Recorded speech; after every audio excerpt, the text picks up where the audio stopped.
Amy's going to turn off the cricket over here, I hope. Okay, cricket's gone. Thanks very much, Amy.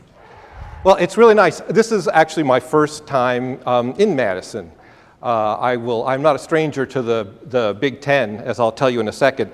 I actually got my undergraduate degree at Michigan in Ann Arbor.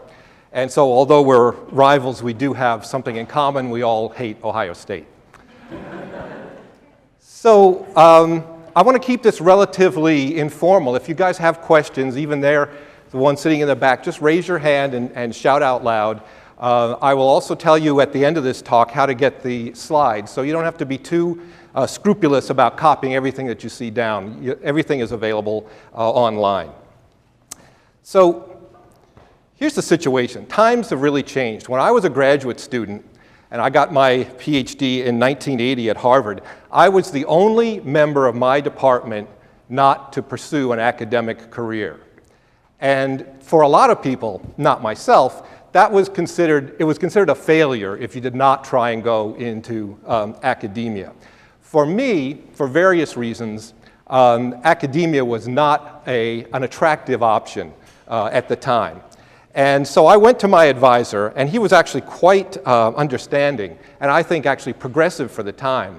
And I said, you know, Dan, I love science, I like research, but I'm seeing people in our lab who are, I think, better scientists than I am, and more committed than I am, who are having a lot of trouble getting jobs. And I'm thinking that maybe academia is not for me. And he was, as I say, really understanding. He said, you know, Doug, I can't talk you out of it. The job situation is terrible. This is in 1980, remember, so, 40 years ago. And I really think, you've got other skills. I'll tell you what, you're about 2 years away from getting your degree. Why don't you finish your research, write your dissertation, and if you promise never to practice biology, we'll give you a degree and we'll part friends. So I kept my side of the bargain. I had a lot of background in information technology. I did computing, I did organizational development. I actually became a partner at Price Waterhouse for about 10 years, which was a very interesting experience.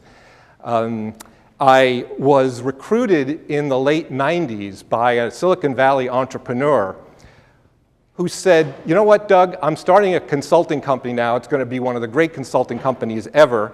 Like all entrepreneurs, he was quite hyperbolic. But he said, I tell you what, I want you to come and be my chief knowledge officer. And I said, chief knowledge officer, how would that look on a resume? All right. So I couldn't pass up a title like that, and I went and became the chief knowledge officer of this startup. So I was at the largest partnership in the world at the time, Price Waterhouse. I was with a small partnership that I started just out of graduate school. I was with large companies. I did consulting for IBM. I did, worked with just a huge variety of organizations. And I saw IPOs and I saw bankruptcies, sometimes in the same company, and sometimes in a period of 18 months. And I thought to myself after a couple of years ago when I was getting ready to retire, what can I do with this absolute train wreck of a resume? Okay, all of these crazy experiences, but nothing really consistent through it. And it seemed to me that what I could do was really help people understand and help students understand how life outside of academia is different from life inside academia. Basically, helping students at all levels, from freshmen all the way through postdocs, navigate the transition from being a student all their lives to being an employee.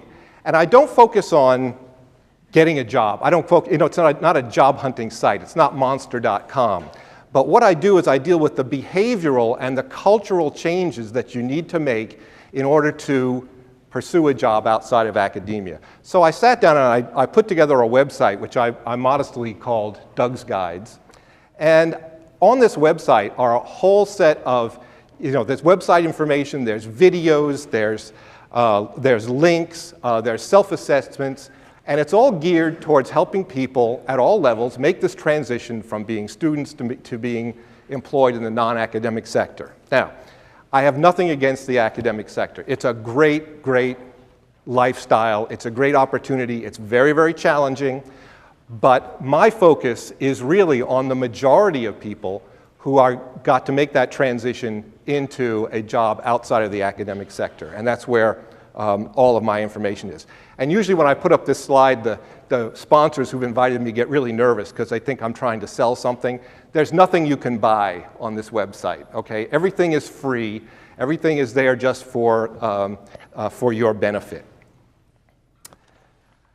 So, not being all that smart, I came to a late realization, late in my career. I realized that the jobs where I was happiest weren't necessarily the ones where I was being paid the most. Because I always thought that the more money I made, the happier I would be. And as it turned out, in fact, there seemed to be an inverse correlation between how much money I was making and how happy I was.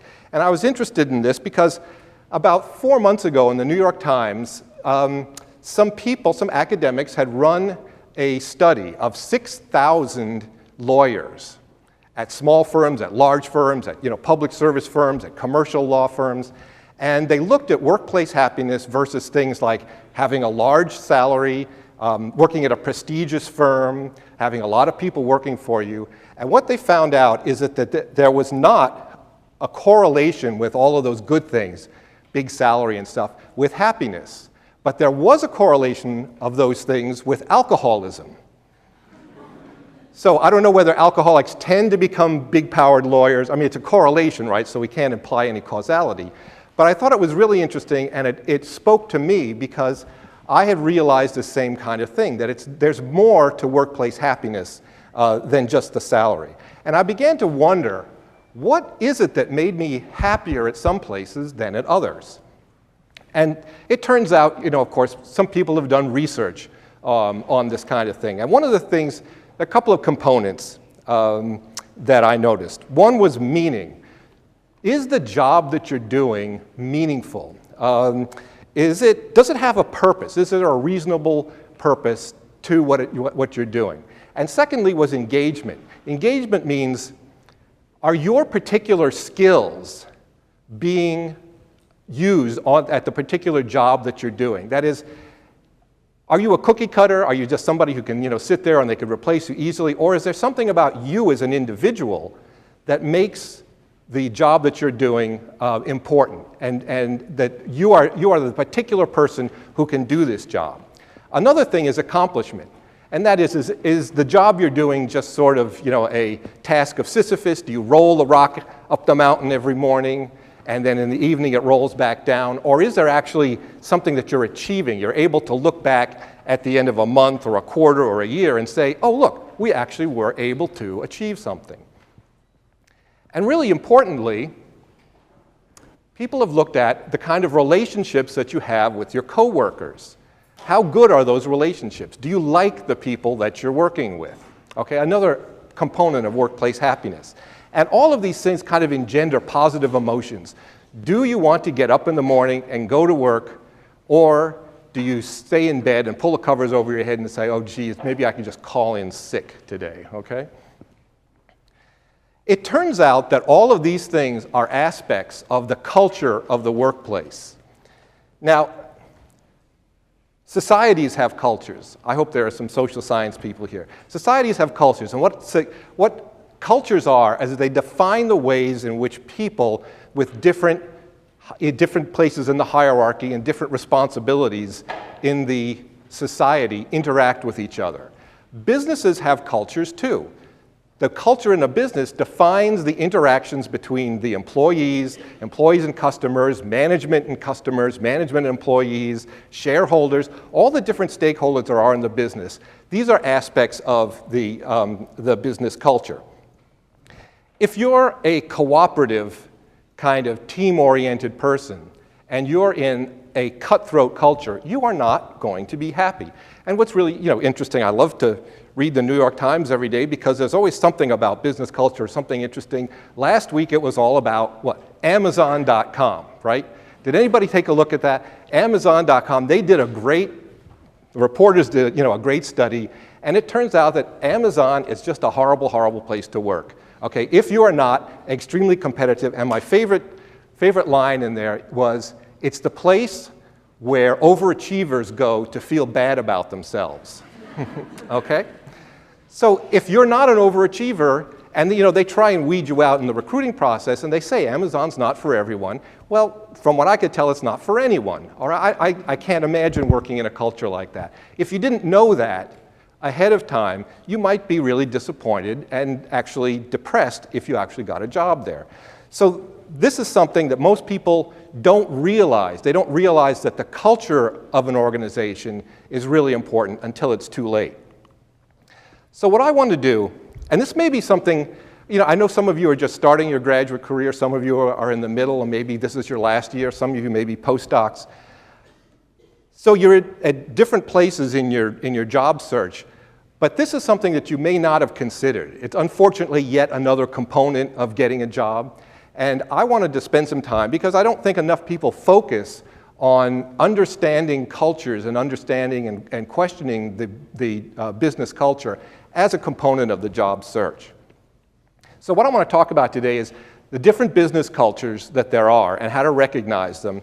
We're going to talk a little bit about your own particular personalities and how to find the business culture that matches those, and then develop a plan for entering the non-academic job market. And as I say, now a lot of this stuff will, if you're not wedded to the non-academic job market, you're thinking that maybe academia does hold some interest for you, there's a lot in this talk that's going to apply to you. Okay, not everything, because my focus is on non-academic jobs, but stick with it, because I think you'll find some stuff that's actually pretty interesting.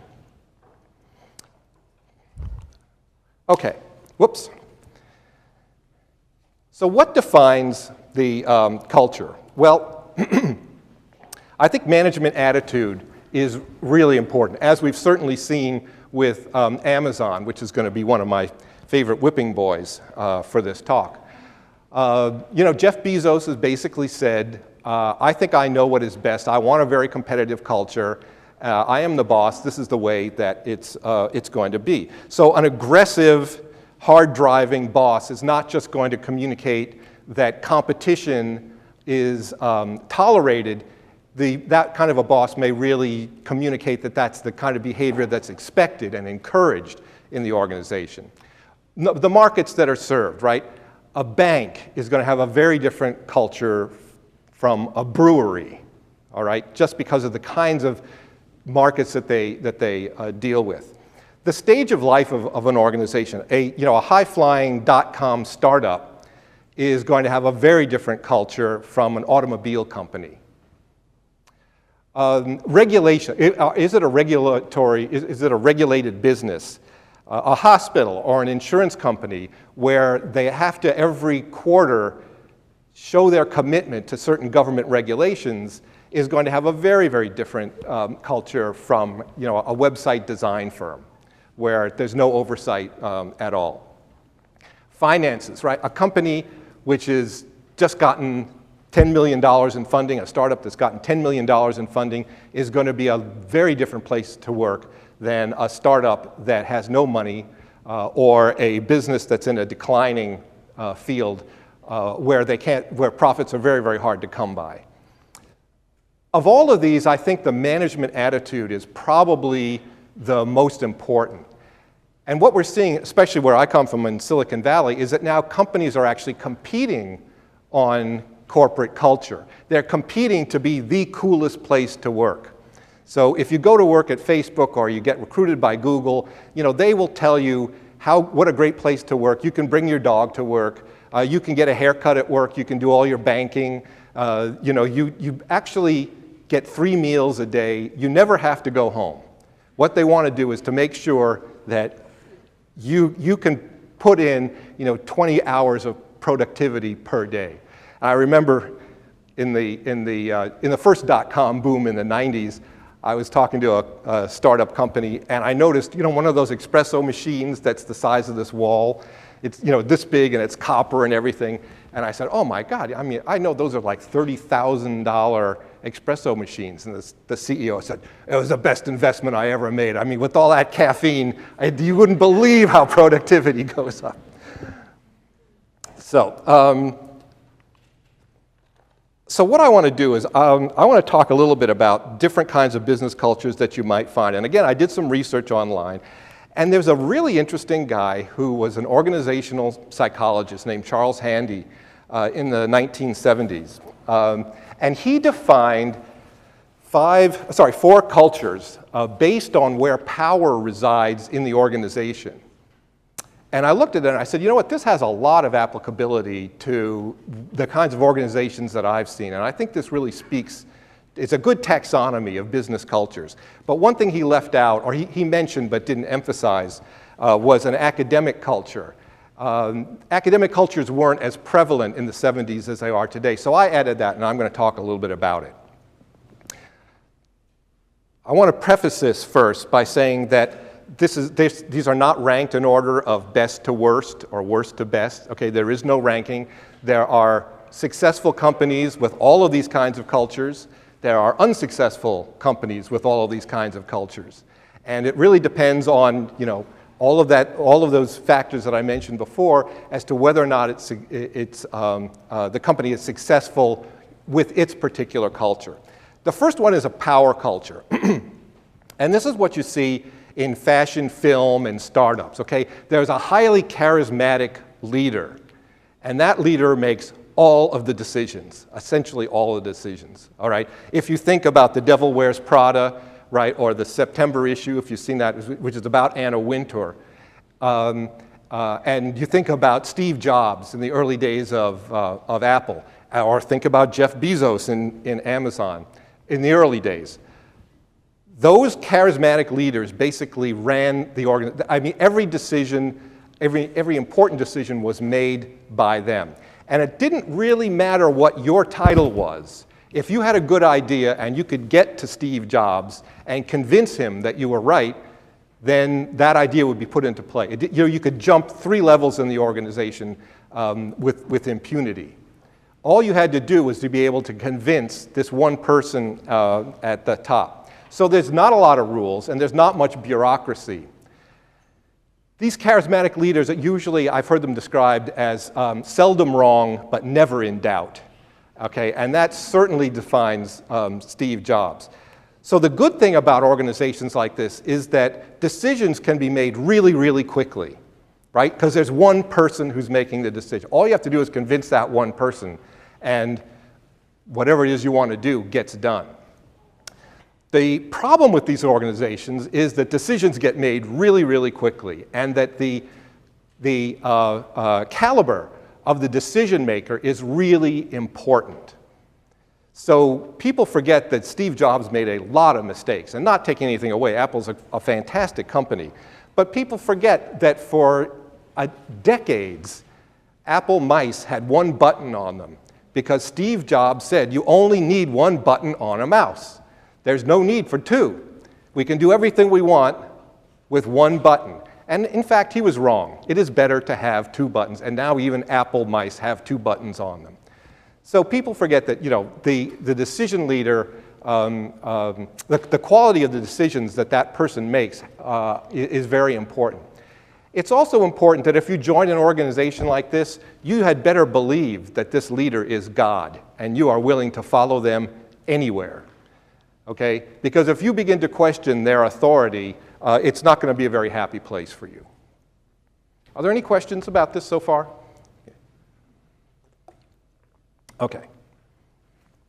The next culture we'll talk about is called a role culture. Very, very different. In a role culture, these are usually very large organizations, very large and very bureaucratic. And in fact, they're so large that you can't have personal relationships with all the people you need to interact with. And what that means is you have to depend on their title and their role to make sure that they have the authority to do whatever it is you're asking them to do. They're highly structured, very formal policies and procedures. So for example, I have an invoice for $9,999. I know that if I take this to a person with the title of Second Assistant Vice President for Finance, that if he signs it or she signs it, it will be approved, because I know that Second Assistant Vice Presidents for Finance have signing authority up to $10,000. Okay? That's what I mean by saying that the interactions between the people are defined by their titles and defined by their roles. So you'll see this, auto companies, big insurance companies, organizations like that are so large that they really have to have policies and procedures that define the way in which people are going to interact with each other.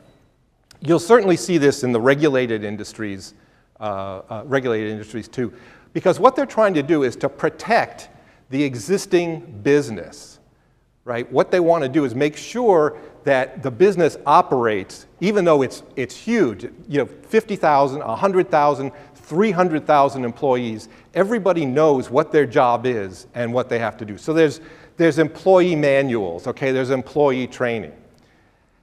The risk here is that innovation is seen as a challenge to the organization, right? Because if you're in one of these organizations, you're a smart PhD, and you raise your hand and say, wait a minute, why do we have to get 3 signatures on this? We could do it with 2. Oh my God. 2 signatures, only 2? Well, what is this third person going to do? How are we going to change the employee manual? How are we going to change what everybody needs to know? How do we communicate this in the organization? What are the implications going to be? Did legal sign off on that? Okay, are we opening ourselves up to liability? Any kind of change in the organization is a challenge to the organization. And a good example of this is, Sony, which used to be one of the most innovative companies ever. I know you're all too young to remember the Walkman, but that was actually, you could actually walk around with music in your hand, okay? It was a revelation that you could walk around and have all these songs and things. And what happened to them? They tried to protect that business. They forgot, like you could have a cassette tape, right? They didn't realize that solid state memory was going to change everything, that Apple Tunes was going to change everything. And now Sony is a company that's really fighting for survival because of their lack of innovation. All right, the next kind of culture that Handy talked about was called a team culture or a task culture. And here, power derives from your actual individual abilities, your skills. A good example of this is where there are so many different skills that are required to produce the product or to deliver the service that not one individual can have all of them. So you have to put together a team of people with individual particular skills. A good example I like to use is building a website. Okay? To build a website these days, you need a web designer, you need someone to build the user interface, you need the graphics person, you need a web programmer, you need a database specialist, you need a business specialist, a server programmer, and somebody to do the marketing. It's very unlikely that you're going to find one single person who has all of those skills. So we bring these people together, frequently on an ad hoc basis. They work together on a project, and then they disassemble and they go and they work on other projects. This is like the consulting companies. This is Bain, this is McKinsey, it's Price Waterhouse. It defines some law firms. Independence, innovation, critical thinking are really, really essential to organizations like this. And education, employee education, they invest a huge amount of money in employee education. Why do they do that? Well, when you join one of these organizations, you're going to be paid a fixed salary plus a bonus, probably, okay? And you're going to be billed out to the client at the actual number of hours that you work. So what the consulting companies like to do is to pay you for a nominal 40 hours a week, plus a bonus at the end of the year, and bill you out for 50 hours a week, okay? And even if you're in the humanities and you're not quantitative, you can figure out that it's a lot better to bill someone out at 50 hours a week and pay them at 40 hours a week. The other thing that they can do is every time you increase your skills, they can raise your billing rate to the client. So the more you can do, the more valuable you are to the organization, and the more they can charge for your talent. So it pays them to invest in your education.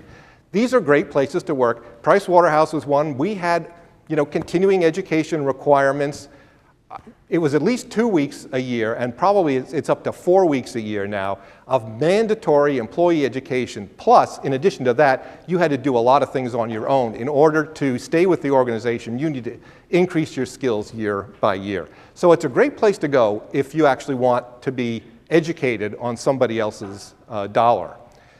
These are very challenging places to work, however, because the management understands the economics and they want you to work very, very hard so that they can bill all those extra hours. Also, the quality of project management is going to be very, very important. That is, how well the people who are managing your project actually do their job so that you can both get the job accomplished and also have a life is very important. So they tend to spend a lot of time on building good project managers, or at least the good places do. All right, the next one is person culture. In the person culture you might think of as a set of fiefdoms, okay? Think about smaller law firms, or even some of the larger law firms, where there is one person at the top who is responsible for bringing in there are several people. They're basically fiefdoms, or small pyramids. One person who is responsible for bringing in all of the work, and they command usually a set of unshared resources, that is, people who aren't working across different projects, but people that they own, that they can put together on a project. But the person who brings in the business is the one who holds all the power. And that person at the top of the pyramid may not be the most technically adept person on the project team.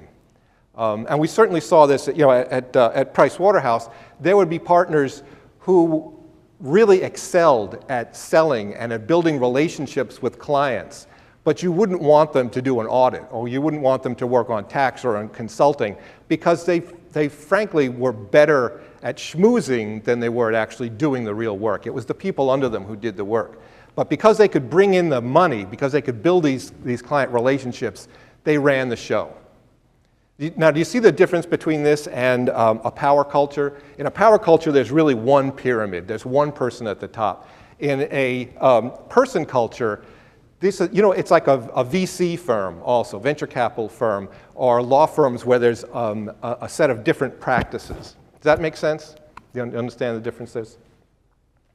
Okay. And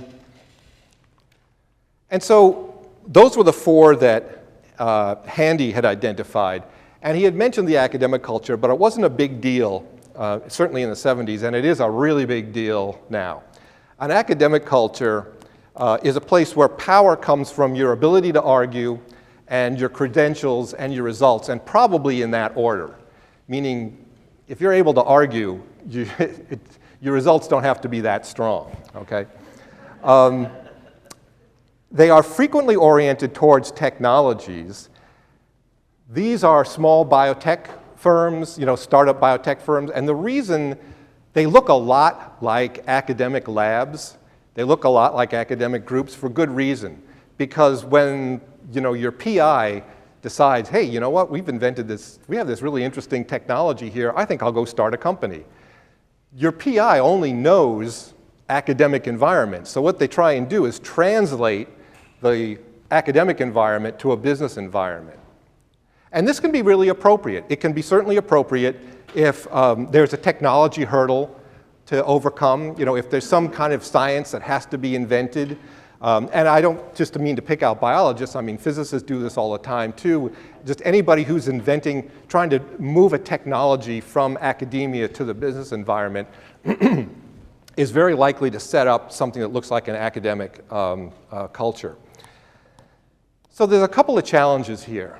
First of all, this is a good place to work. If you're an academic, the transition from academia to an academic culture is really smooth, all right? You'll recognize a lot of the culture and a lot of the way in which people interact with each other, and it'll be a very comfortable place for you.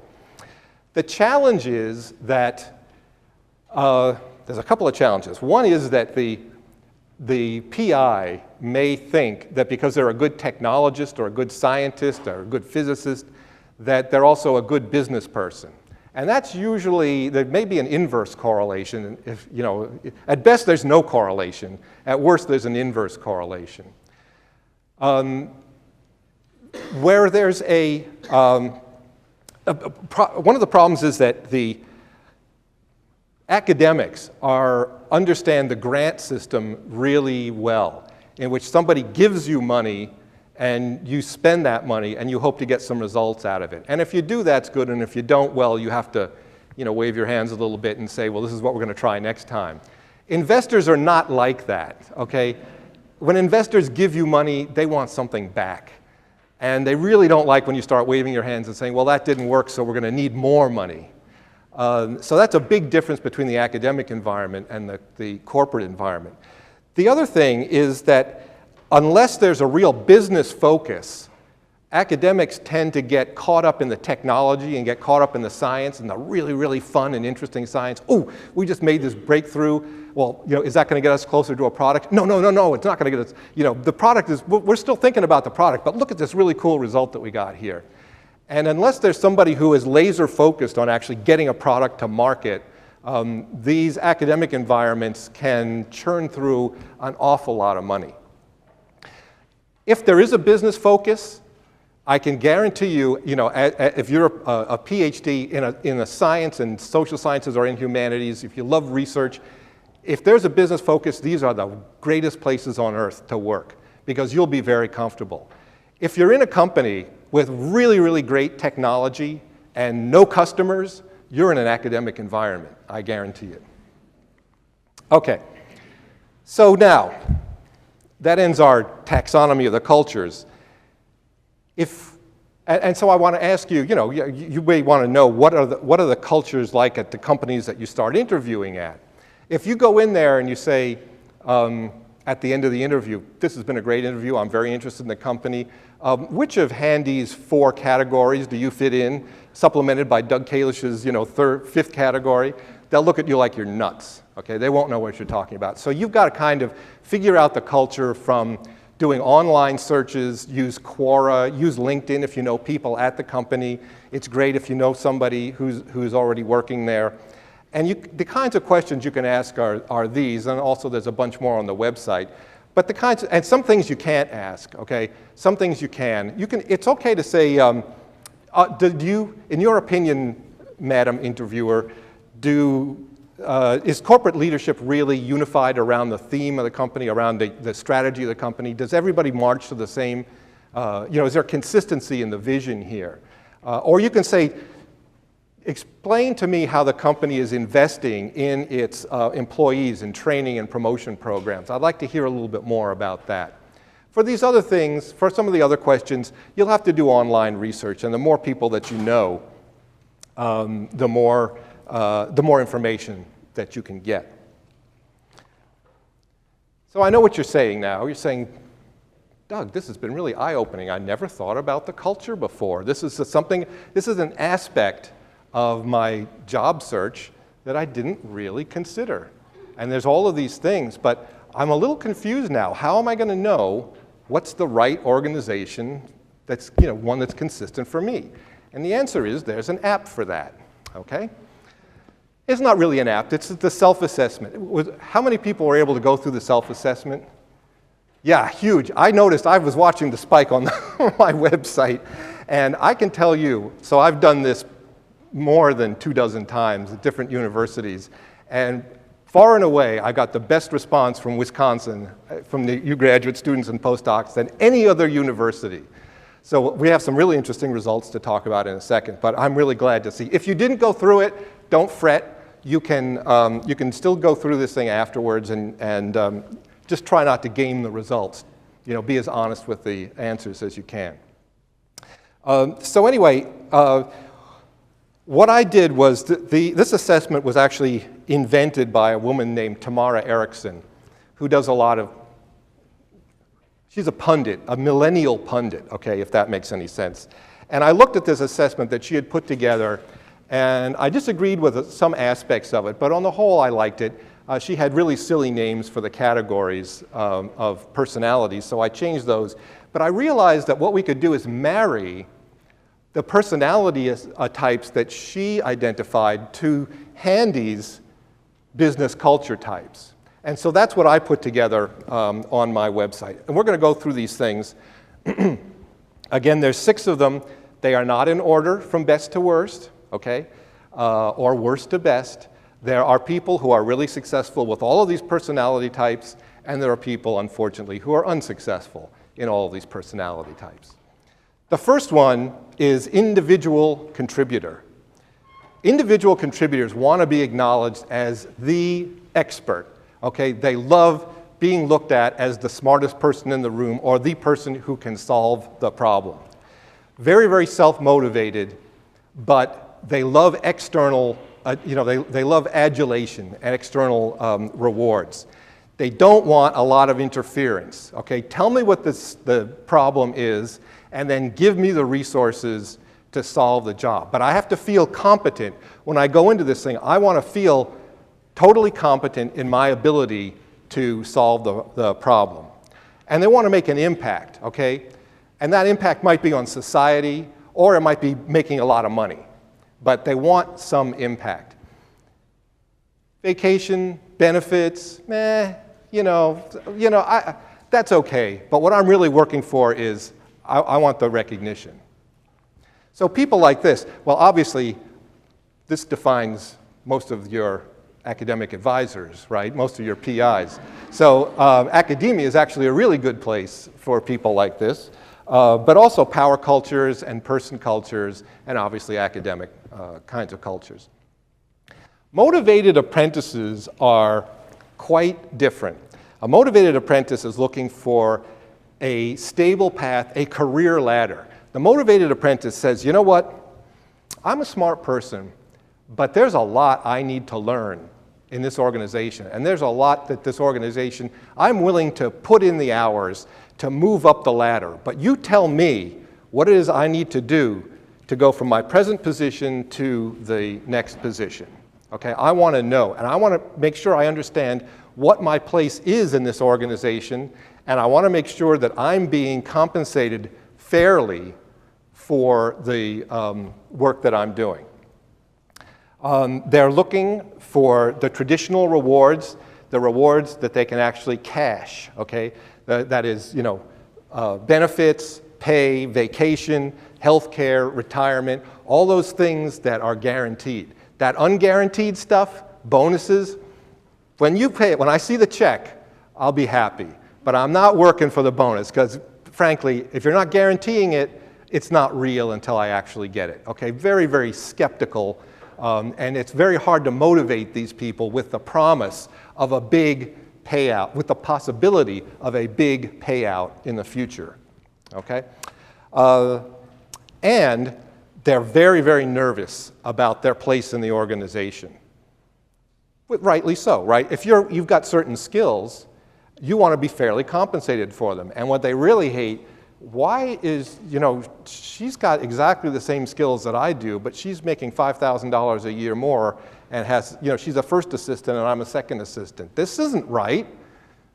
And these people with this kind of personality are very, very nervous if they're not comfortable with their place in the organization. Team players. Okay, so team players, the important thing for a team player is working with a bunch of people they really like. And in fact, they like these people so much that they don't just like working with them, they go out on Thursday night bowling, they go out on Friday night happy hour, they see them on weekends, there's company outings. It is the best thing about work is that I'm working with a bunch of people I really, really admire and I can trust and enjoy. And that work is not, work is important to me, but what's really important is that we all get along and that we're all doing this together. They like stability and structure, but they do also believe that, well, we'll pull people into the team if we need to in order to accomplish whatever the objective is. Conflict within the team makes these people very, very nervous. They don't like it when two team members are butting heads, okay? Because the team is everything, right? If the team can't get along, if the team is dysfunctional, we're not going to be able to do our job. And so inter-team conflict is something that has to be addressed really, really quickly.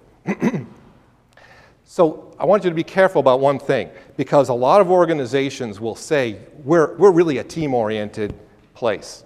And particularly, I see this in Silicon Valley, a software startup. We're really or a games company. We're really team-oriented. Look, we have all these people. We're all working on the same project. We've got game designers and marketing people and the software developers and the database people. And you walk through and what do you see? You see cubicle after cubicle after cubicle, and people working in front of their displays, usually 5 or 6 displays per person. And it's not really a team environment. I mean, they're all working on the same thing, but it's a very isolated, or we have people at home, we have people working in India, we have people working in Eastern Europe. You got to be careful when someone says it's a team environment, to push back a little bit and say, well, what do you mean by that? How often does the team actually get together? And do people go out together after work?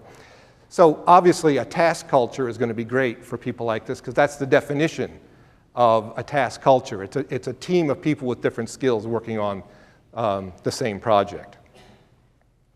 So, who runs marathons here? People run, okay, good. What about, like triple black diamond skiing? Yeah, okay, good. I have a friend who does 100-mile runs. If there's anything crazier, I hope does anybody do 100-mile runs? It's really, it's grueling. Challenge seekers, people who look for physical challenges in their lives, frequently look for these kinds of challenges at work. Not just exciting, but actually anxiety-provoking situations, okay, where they're not entirely sure, unlike the individual contributors, they're not entirely sure when they take on the task. They know that they may not have the skills to take on the task, but they are entirely sure of their ability to rise to the occasion, to learn whatever skills they need to get in order to accomplish the task. It's really interesting. So the individual contributor usually has a lot of confidence in their current skill set in order to accomplish whatever is put in front of them. The challenge seeker says, I know I don't have those skills, okay? But that doesn't matter. Whatever I need to learn, I will. They want problems that are challenging. They want to learn. They want to gain new skills. And I can tell you, I don't think this is boasting. This used to be my personality type. Absolutely. My friends used to say, Doug has never taken a job that he's qualified for, okay? And that was absolutely right. When this entrepreneur came to me in the 90s, I was running basically a software R&D organization for Price Waterhouse, and he came and said, I want you to be Chief Knowledge Officer. I didn't know what that was. Sounded like a great title. I just said, sure. And then I had to figure out, and basically I could invent what a chief, there were certain things he wanted accomplished, but I basically just said, well, whatever it is, it sounds good, and I'm sure I can come up with something. And that happened to me several times in my career. And we'll talk about it in a minute. You can change, and you probably will change. So 2 things about challenge seekers. One is you need to be careful working with and for a challenge seeker, because if the challenge isn't there, they'll invent one. Okay? Yes, we did that project in 3 months with a budget of $200,000. I'll tell you what, I think we can do it in 2 months for $150,000.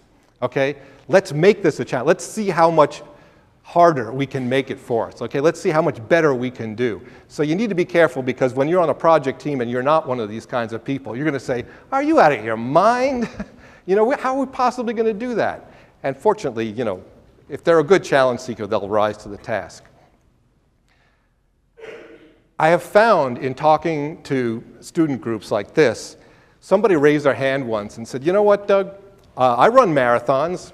I do 100-mile runs. I do this all the time. But I didn't score highly as a challenge seeker. And we had a little bit of a conversation.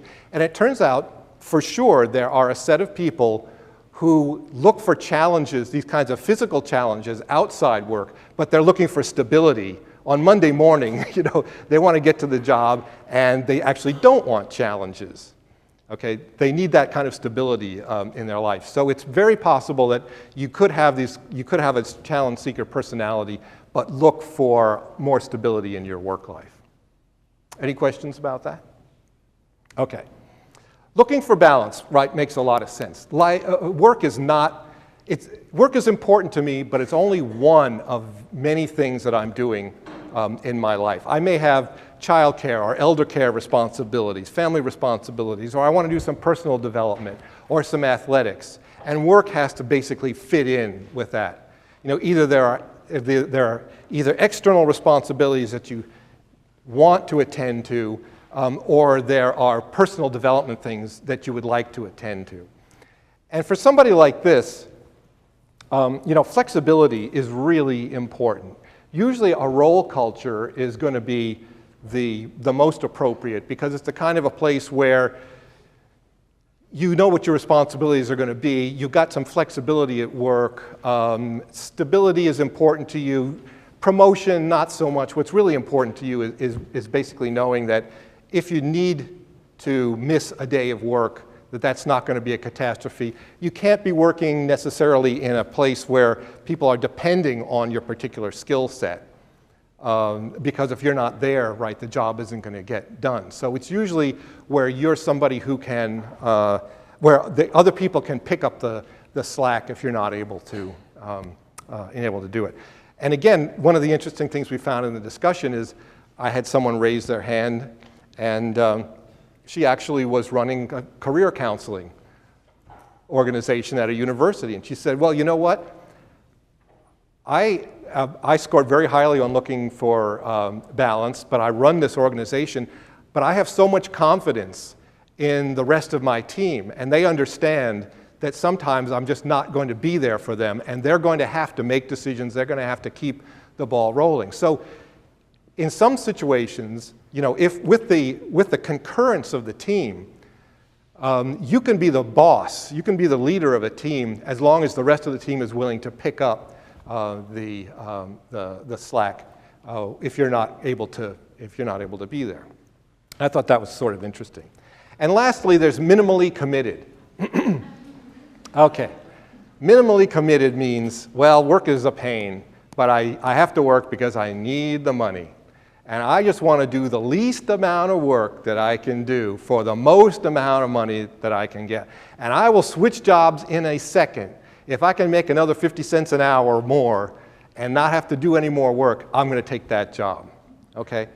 Fortunately, and obviously a role culture is the only place people like this where the job is really, really well defined. The boss is not going to be banging on you to do more and more than your commitment.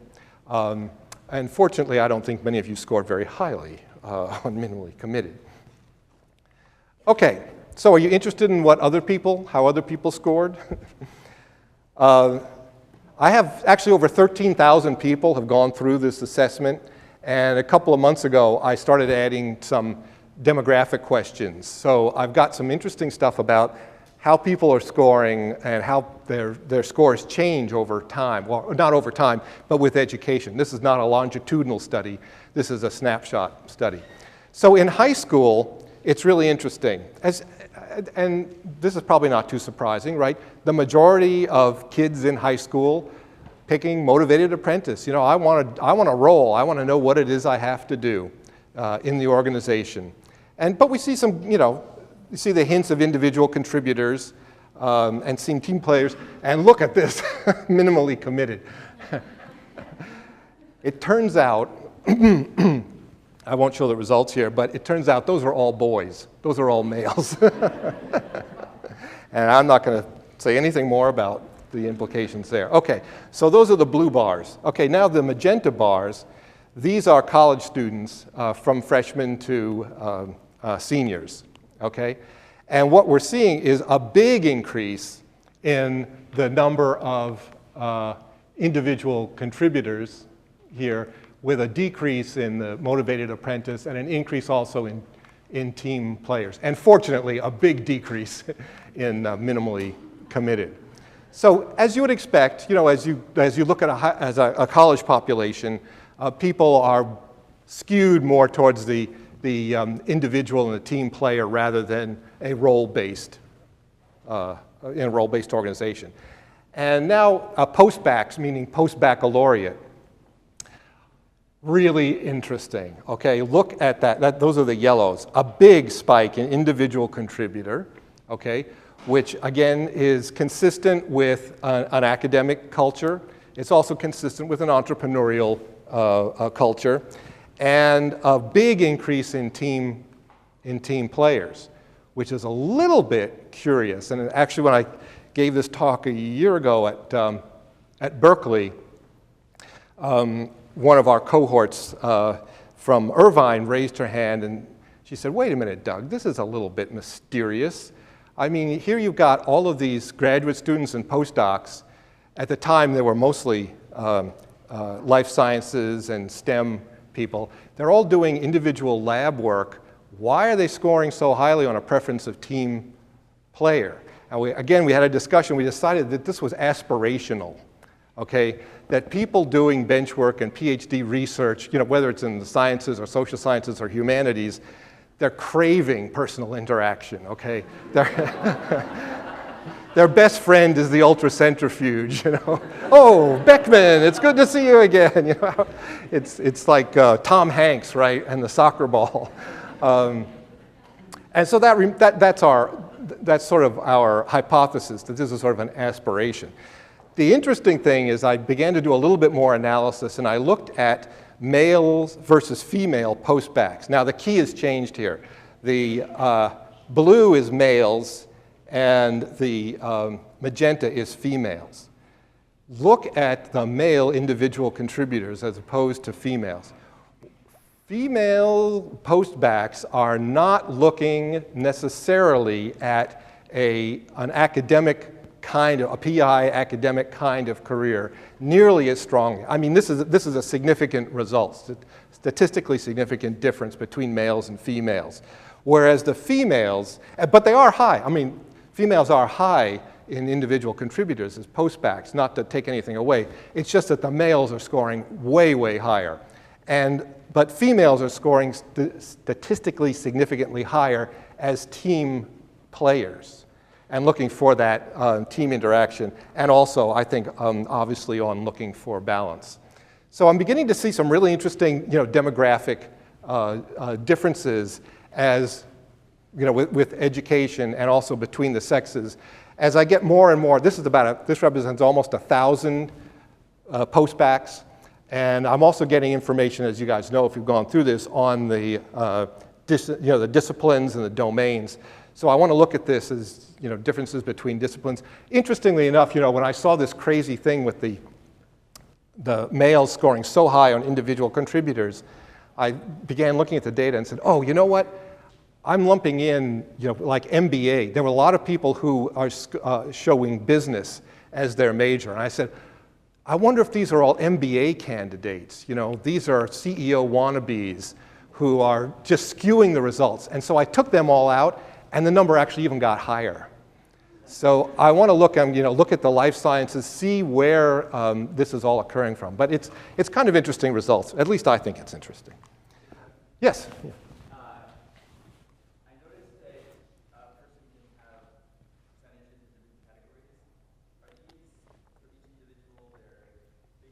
Yeah, good question. What field are you in? What field? Chemistry? Oh, okay. I thought you might be a social scientist, because that's a great question. And the question is, what do these scores actually represent? These represent the mode of that particular personality type. So for each person, I go through, and yes, people are going to, it's a very rare person who scores 100% or all 10 questions in one particular category. So what I'm using as the metric here is basically the mode, the category that each individual scored in most often. Okay, all right? And that's a really good question, and it it leads us into this next slide, which are two important points. One is that organizations may not be homogeneous in the kinds of cultures that they have. The R&D portion of an organization may be much more cooperative and team-oriented than the sales department, okay, which is going to be very competitive, have a very competitive culture. But also your work goals and your personality may change over time. So it's we certainly do see people who score really, really highly, 8 out of 10, they're individual contributors, or 7 out of 10 team players. We also see people who are very balanced. And as long as you didn't score too highly on minimally committed, then I think there's nothing to worry about in any of these scores. And I would certainly not, I would not encourage you to say, I'm not going to go for that interview at the insurance company because I don't want to work in a large role-based organization because I scored so highly on, as a team player. Instead, just be aware that there are these kinds of cultural differences. Okay, good question. Any others? So I want to spend the last half hour here talking more personally and practically about what you can do in order to get a job in a non-academic career. I know everybody wants to do research. That's why we went to graduate school. We love research. But you know what? There's only so many research jobs. And with the skills that you've got as a PhD, there are a lot of other really, really interesting things that you can do. And I've listed a couple of them up here. There are a lot more non-research kinds of opportunities out there than there are research opportunities. And I ask you to open your minds as early as possible to the ideas that maybe you're not going to be doing research as defined in your current role when you get a job. The kinds of companies that you can go to also, it's not, if you're a biologist or a biochemist, it's not just biotech and pharma. There are consulting companies that consult to these organizations, all right? There's patent law. There's relationships with the FDA. There's all kinds of opportunities for someone with a science, and I'm talking about biology particularly here, but you can also expand this to all the other disciplines. There are things that you can do with the orientation and the training and the skills of a PhD in a lot of different places in the organization for a lot of different kinds of organizations. So how can you explore careers? Well, now don't freak out and try and copy all this stuff down. All you have to do is copy down the URL at the top, okay, which will lead you to a web page that has all of this information. Price Waterhouse actually has a fairly good career advisory planner. It's one of these things that takes your skills and your interests and your values, and it maps them to the kinds of jobs that you might be good at.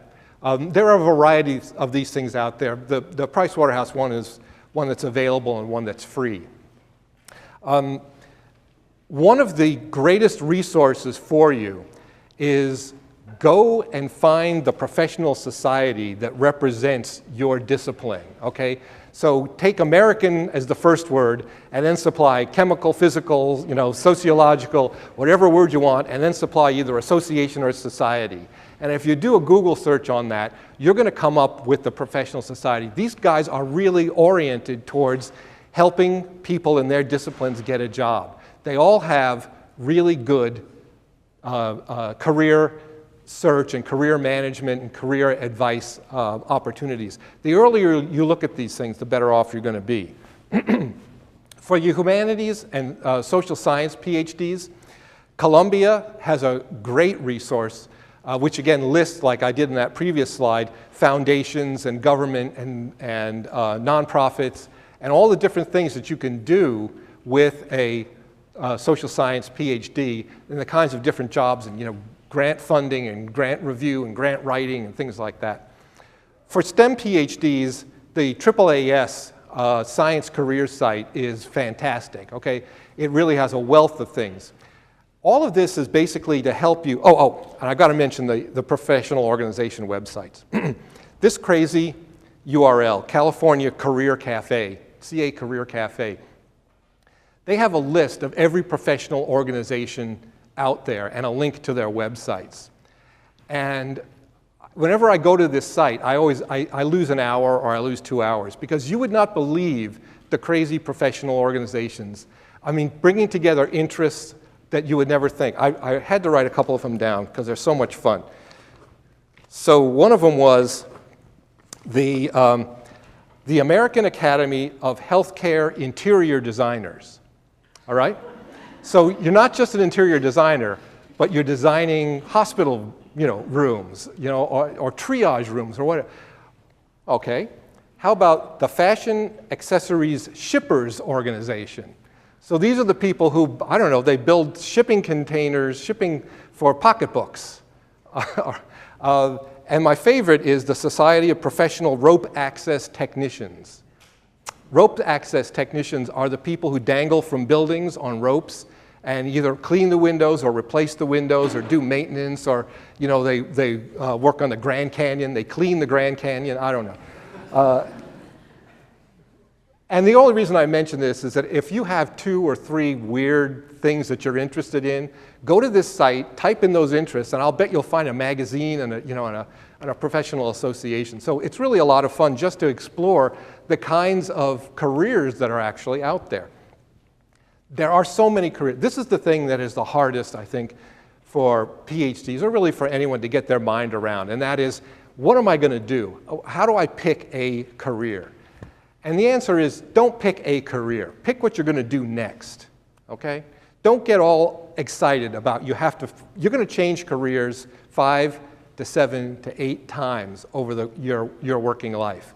Find something that you're interested in now and pursue that, and use some of these resources to help in narrowing down those things. All right, so when should you start looking for a job? And the answer is, I don't care who you are, today. That doesn't mean to go out and start scheduling interviews, all right? What that means is that the earlier you start your career planning, the better off you're going to be. So I want to talk about some of the things that are required for you specifically as PhDs looking for non-academic jobs. And the first thing is that you need the right skills, obviously. Let's look at what some of the skills are. And I won't tell you where I got these job descriptions, but maybe you can guess. So PhD in immunology, antibody engineering, molecular evolution technologies, next generation sequencing, development of bispecific and monospecific antibodies. Now, it's really funny as I go through this, always at the end of my workshop, somebody comes up and says, you know that slide you showed about the biotech job? I actually have all those. Can I apply for that job? I just want to point out one of the things here, because we're going to come back to it in a second. Strong track record in generating therapeutic candidates. Just keep that in mind for a second. Okay. In quantitative analysis, machine learning, large time series data sets, large sets of noisy data, forecast optimization, machine learning, experience, and I want you to think about this for a second, experience in futures, fixed income, or foreign exchange markets. Okay, very, very specific job. And even in management consulting, and I've added the emphasis here, providing evidence of key skills and attributes, ability to work on a team, problem solving, analytical skills, cope with pressure, commercial awareness, and understanding of business environments. So what have we seen here? Understanding business environments, experience in financial markets, and experience generating therapeutic technologies, the therapeutic candidates. What's common in all of those things, okay? What's common in all of those is that you're not going to get any of that as part of your graduate education, right? Those are all saying, we are looking for people with some kind of business experience. And the bad news is that you are really unlikely to find a job that's going to be continuing your thesis or your postdoc project. This is very hard for many graduate students. This is the biggest hurdle that you have to overcome initially. All right?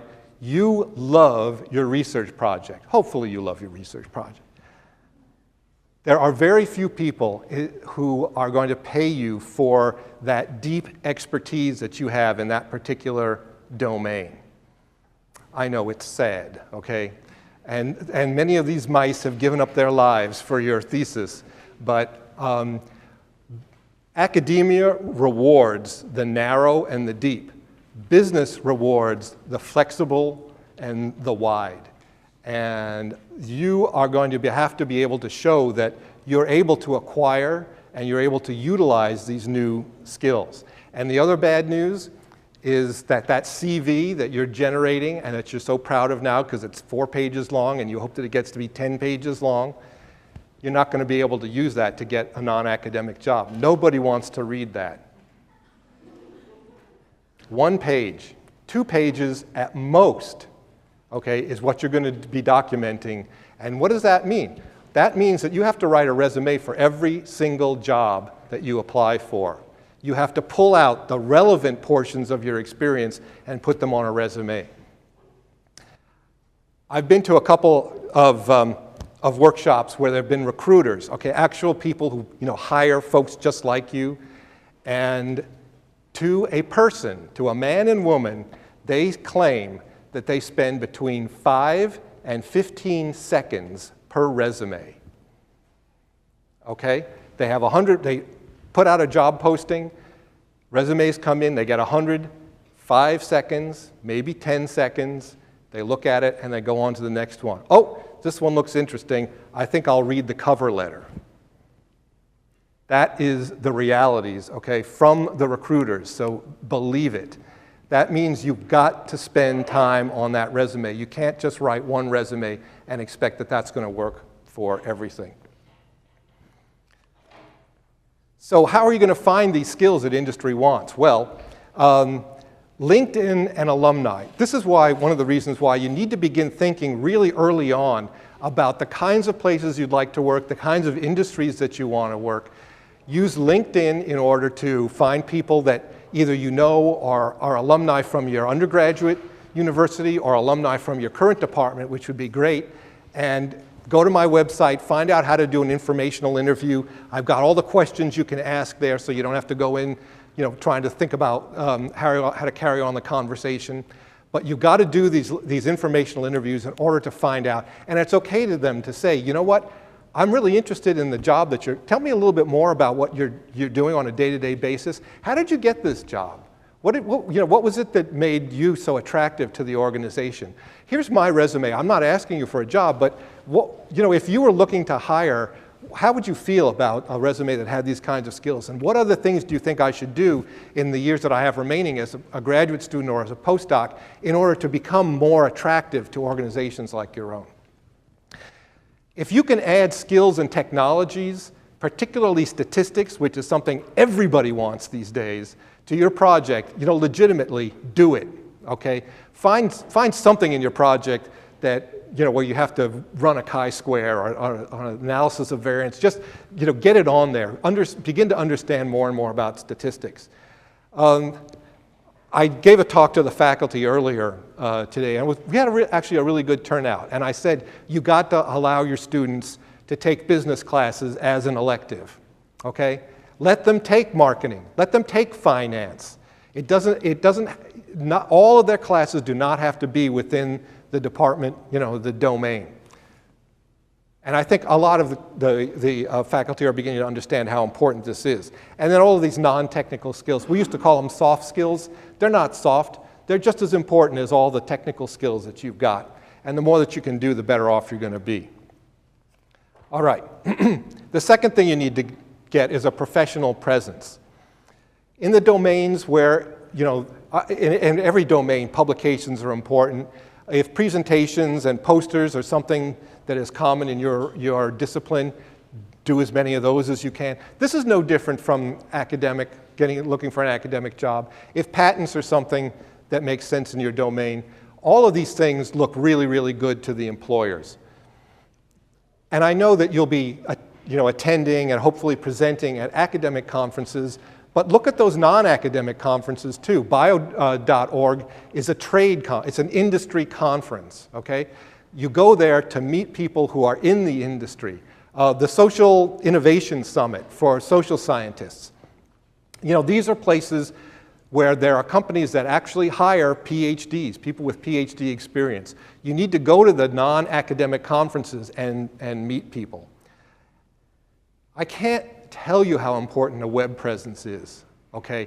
Everybody, I'm not going to ask, but if you're not on LinkedIn, the first thing you do when you leave here after you have pizza is you go back to your dorm and you go back to your apartment and please set up a LinkedIn presence. Okay, every single organization looks at LinkedIn now, okay? It's the better the web presence you have. Get on your department website if your department has one. If your department doesn't have a website, set up your own. Set up a blog. You don't have to blog about your research. You can blog about something else in the industry. Don't blog about your cat, okay? But, you know, get a presence, because what recruiters are doing these days is they don't just do passive recruiting. They don't just, you know, put up a job application and wait and see who responds. They go to the net, they go to the web, and they do Google searches. And they say, I'm looking for people with this kind of experience. And if they find it, and you've got, you know, 2 or 3 of the skills that they're looking for, they'll call you. Would you like a recruiter to call you and ask you to apply for a job? Yes, you would, okay?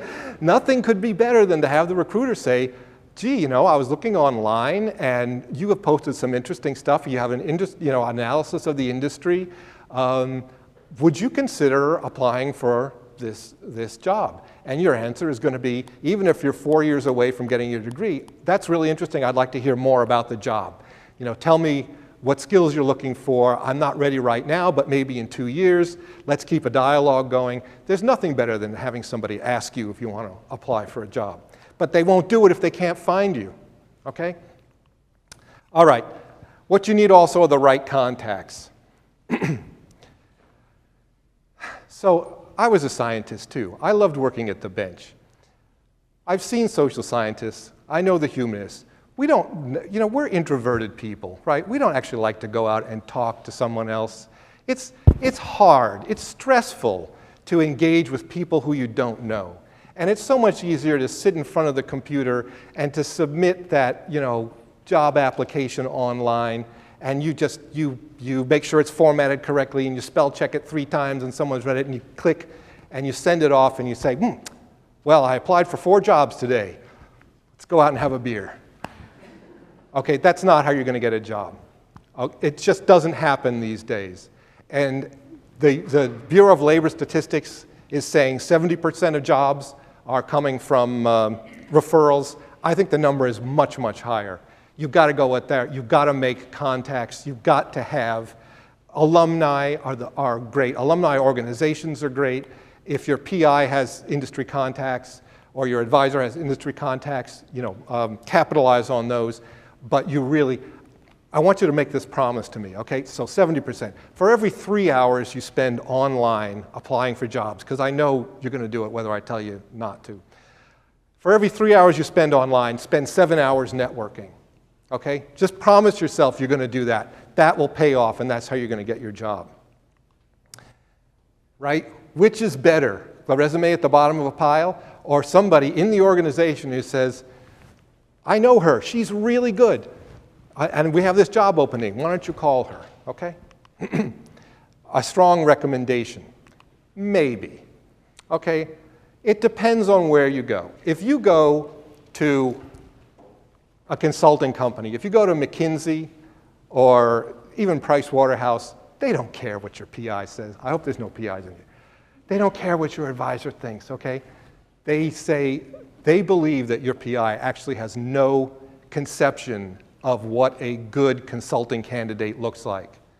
They will put you through, you know, a very rigorous recruitment process. They'll bring you in for interviews. You'll do case studies.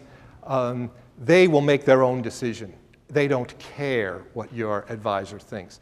In other organizations, they will, okay, and they will want a recommendation. The only reason I mention this is that if you're having problems with your advisor, the time to deal with those problems is right now. Do not wait for your final year as a postdoc or your final year as a graduate student. and you haven't talked to your advisor in 18 months, okay? You've got to solve those problems today. And there are always resources within the university to help you solve those. Lastly, and this is the most important, and that is evidence that you can make the cultural transition to industry. So the consulting companies, they believe that actually PhDs are really worth hiring, and they're really worth going out after, and they understand what PhDs bring to the organization. There are a lot of organizations yet who say PhDs, you know, ivory tower, impractical, argumentative, intransient. We don't really want to have to deal with them. You've got to find ways to overcome the prejudice. And the best way to do that is to say, I did an internship, okay? I did a fellowship. I've actually worked outside of academia, and I know what to expect in the organization. On-campus groups and clubs, leadership skills, anything that you can show that you have gone beyond the academic research is going to really put you in good stead when you go out there and try and do recruiting.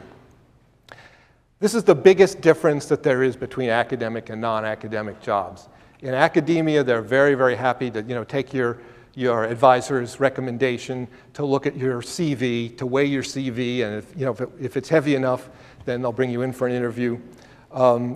What they want in non-academic jobs is evidence that you can make that cultural transition. So I know what you're saying. We're coming down to the end here. You're saying, this is a little bit scary, Doug. I mean, this has been really good. You've given me some really actionable items, some things I didn't really think about, but it's a good list of stuff that I need to do.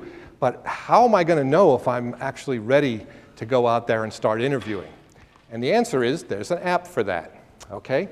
I have another assessment on the site that says, are you ready to look for a job? And it goes through and it'll ask you 15 simple questions. And if you don't have business cards, it'll tell you you need business cards and how to get them.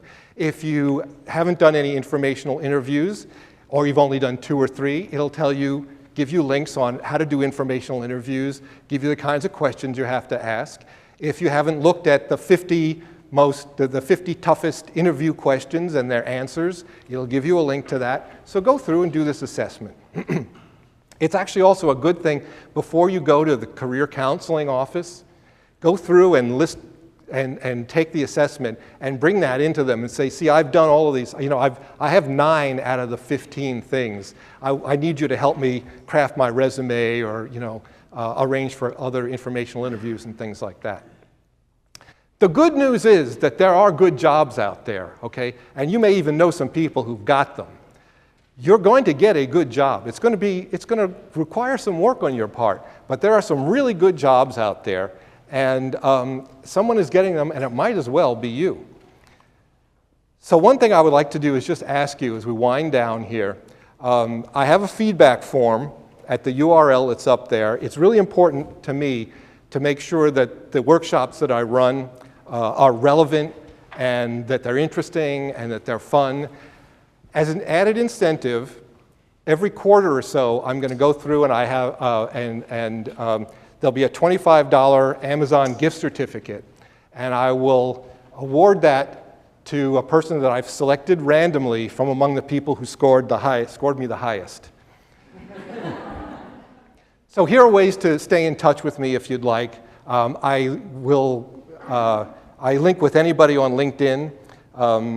I have you can like me on Facebook. You can please visit the website. If you want to really stay in touch, there's a mailing list there. I don't really spam people. It's usually stuff of particular interest, not just to graduate students, I'll admit. I mean, it's to a wider population, but it may be things that might help you get a job. So I wish you the best of luck, and thank you very much.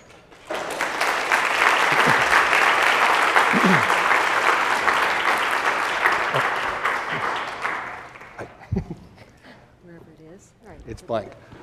We have time for a couple of questions. Yeah. You talked a little bit about the transition as, can you hear me? Yeah. Okay. You talked a little bit about the transition from academia to industry, but as a PhD student or a postdoc, can you talk a little bit about what if you choose to go into academia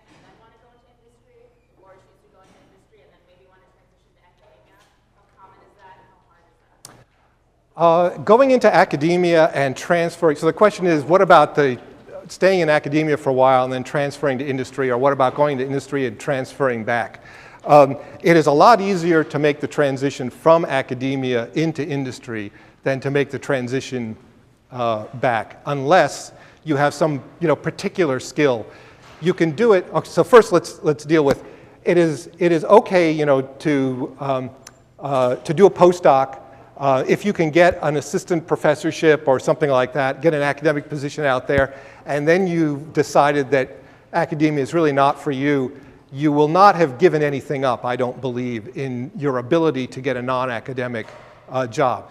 It might be a little bit harder for you simply because you've been in academia so long, so I would want to spend a fair amount of time before you make that transition in proving to them again that you're capable of making the cultural shift in doing some of these kind of leadership kinds of expertise.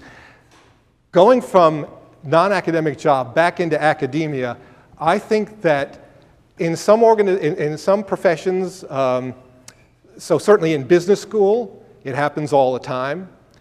But outside of that, I think it's very, very difficult. I think there are a lot of prejudices about people who have given up a research career for any considerable length of time coming back into the academy. Interesting question. Good question. Any others? Yes? You put a lot of emphasis on networking, but so I have a big academic bubble of people that network with, but how do I step outside of that and So the question is, I put a lot of emphasis on networking. Yes, I do. That's not a question. Yes, I put a lot of emphasis on networking. I can't emphasize it enough. If you're in an academic bubble and you don't know people, what can you do? Well, that's one of the things that LinkedIn is for, okay? Connect with as many people on LinkedIn as you possibly can. Alumni are a huge source that's frequently overlooked. Alumni associations. How many of you are members of your alumni association? Yeah, well, okay, a little more than I actually thought. You have an undergraduate alumni association, and now you have the University of Wisconsin. Most of these alumni associations will let you join even before you're an alumni, okay, an alumnus. Alumni are such a huge opportunity. Look for people in your department who have recently graduated. Look for them even if they haven't recently graduated. They are going to be so willing to talk to you about their particular experience and how they got their job. Your departments, go to your department chairman or the department secretaries and say, you know what, do you have a list of all the alumni that have graduated here recently, both undergraduate and graduate, who have gone on to non-academic jobs? And if they say no, say why not? Okay, this is really important. This is going to help us help those of us who are in graduate school and as postdocs now connect out to those people. This is a really important thing for them to do. The other thing is, depending on your discipline, there are industry conferences. I mentioned, trade shows and industry conferences. And again, you can go to the booths, where there are those poor salesmen who nobody ever talks to. And to tell you the truth, they're a little bit tired of graduate students coming up and saying, well, what's it like working there? But frequently they're bored enough at these conferences that they really do want to talk to you. And they'll say, hey, you can ask them what kind of people get hired in the organization, what's it like? You can talk to them about sales. Try and engage them about themselves first before you begin talking about yourself. But there are opportunities for you, even if you're in that kind of an academic bubble. Does that help? Yeah, good. Sure. You mentioned on a couple of the slides, you showed some of the job postings from a couple different companies, and something that came up a lot was experience in this Yeah. industry, experience in this sector. As a grad student, I don't have any industry experience. I don't have a whole lot of industry experience. I have a lot of research experience. Right. How sneaky should I be to turn my academic experience into the experience I'm looking for on my resume, or do they understand there's a little bit of a disconnect there? They certainly understand that there's a disconnect, but the more that you can do to actually gain industry experience, the better off you're going to be. If you're in a discipline where internships are acceptable and working in a, if you're a scientist working in a lab, or if you're in social sciences working in a group or a department, where you can do fellowships or internships, absolutely gold, okay? If you can't, then they will certainly, if you say, well, you know, I was a student representative of my professional society on campus, and we arranged for speakers, you know, I was part of the group that arranged for speakers to come, and we held a conference, they'll look at that and say, that's good, that shows leadership, you know, that shows, so you can get that kind of leadership stuff. The harder thing is the industry experience. What I like to do, if you can't do an internship and get the industry experience, start to follow the industry and start your own blog or comment on some other industry blogs. Get your name, you know, out there in connection with the kinds of the industry that you're interested in. Certainly recruiters understand that, you know, as a graduate student, you know, as a coming right out of graduate school or even as a postdoc, you may not have had all of those opportunities. The consulting companies know this for a fact, so you don't have to convince them. They'll give you the industry experience. Other organizations will really look towards, you know, what have you done to try and get that industry experience? Can we do one more? Yes, before we do the last question, I just want to, the Office of Professional Development at the Graduate School invites you all to a reception afterwards in the courtyard of the Humanities Building. And if you go out the exits here, you'll see the stairways, and there are directions to go downstairs to the first floor and out to the courtyard. And one more question. And Okay. then we'll probably take For you. Yeah. So you're just speaking about internships. So for many financial services, like big financial services companies, they have internships and like economic research internships or research markets, this kind of things. And people who work there are PhD graduates. I'm wondering, when you're applying for such an internship, do you need to submit a CV on the resume?